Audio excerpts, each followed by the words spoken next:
nhom chặt chỉ bằng tẹt một nát này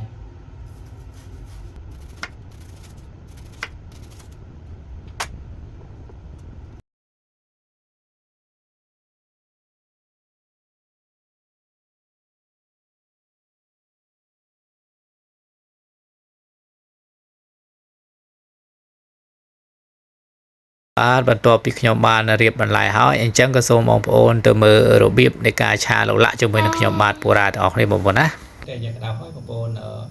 ចាក់នៅប្រេងឆាចូលតែម្ដងមកបាទនៅប្រេងឆាចូល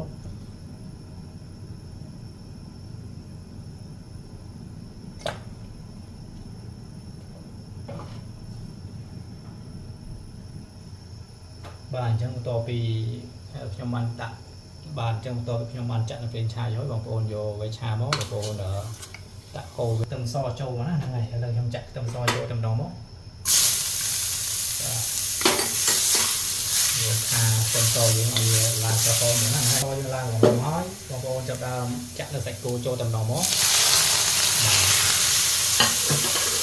ចំពោះម្សៅស៊ុបនេះខ្ញុំប្រើប្រហែលជាកន្លះចុងស្លាបព្រាមកហ្នឹងហើប្រើកន្លះចុងស្លាបព្រាទេប្រើប្រហែលជាចុងស្លាបព្រាដែរបងប្អូនណាបាទចំពោះស្ករសហ្នឹងខ្ញុំប្រើប្រហែលជា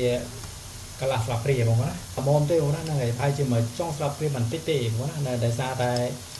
ខ្លាចប្រៃហ្នឹងបងប្អូនណាហ្នឹងហើយដោយសារតែយើងមានម្សៅស៊ុបផងយើងមាននៅទឹកប្រេងខ្យងផងអញ្ចឹងណាបងប្អូនទឹកប្រេងខ្យងចូលតែម្ដងបងប្អូនណាហ្នឹងហើយចំពោះទឹកប្រេងខ្យងខ្ញុំប្រើប្រហែលជា1ស្លាបព្រាបងប្អូនណាហ្នឹងហើយបាទដាក់ចូលទៅអញ្ចឹងបន្ទាប់បងប្អូនបានលាយនៅគ្រឿងទេសហើយបងប្អូនយកវាឆាមកបងប្អូនកូរវាតិចទៅបងប្អូនណាដាក់ចូលតិចមក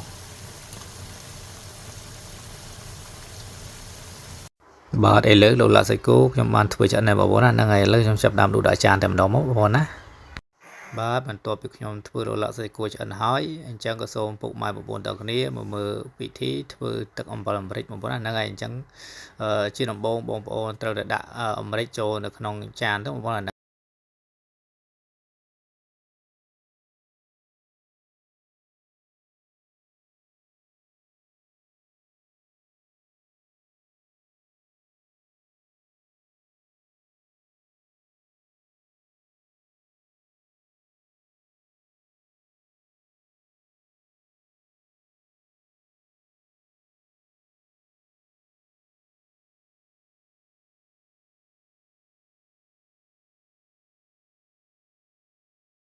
បាទលោកឡាក់សាច់គោខ្ញុំបានធ្វើរួចរាល់ហើយបងប្អូនណាបើសិនបងប្អូនបានមើលវីដេអូខ្ញុំហើយសូមបងប្អូនជួយចុច Subscribe Channel របស់ខ្ញុំម្នាក់មួយទៅដើម្បីទទួលបានវីដេអូថ្មីៗបន្តទៀតបាទសូមអរគុណសូមជម្រាបលា